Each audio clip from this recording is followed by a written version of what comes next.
જામનગર જિલ્લામાં અડધાથી અઢી ઇંચ વરસાદ। જામનગર જિલ્લામાં ગઈકાલે એકાએક વાતાવરણમાં વરસાદી માહોલ સર્જાયો હતો અને મેઘરાજાએ કાલાવડમાં વહેલી સવારે 2.5 ઇંચ, જોડિયામાં 2 ઇંચ, ધ્રોલમાં 1.5 ઇંચ અને લાલપુર જામજોધપુરમાં 1 ઇંચ વરસાદ વરસી જતા જગતનો તાત ખુશખુશાલ થઈ ગયો છે। બીજી તરફ દેવભૂમિ દ્વારકા જિલ્લામાં ભાણવડ અને ખંભાળિયામાં પણ મેઘસવારી ધીમી ધારે શરૂ થઈ હતી।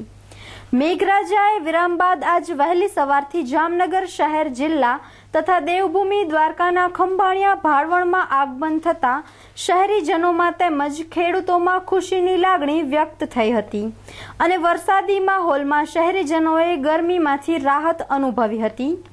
જામનગર શહેરમાં 57 મીમી વરસાદ સાથે મોસમનો સૌથી ઓછો વરસાદ થયો છે, જ્યારે જોડિયામાં 389 મીમી સાથે મોસમનો વધુ વરસાદ નોંધાયો છે। જામજોધપુરમાં 149 મીમી, ધ્રોલમાં 146 મીમી, લાલપુરમાં 147 મીમી અને કાલાવડમાં 142 મીમી વરસાદ નોંધાયો છે, જ્યારે દેવભૂમિ દ્વારકા જિલ્લામાં ખંભાળિયામાં 128 મીમી, ભાણવડમાં 120 મીમી, કલ્યાણપુરમાં 91 મીમી, દ્વારકામાં 66 મીમી જેટલો કુલ વરસાદ નોંધાયો છે।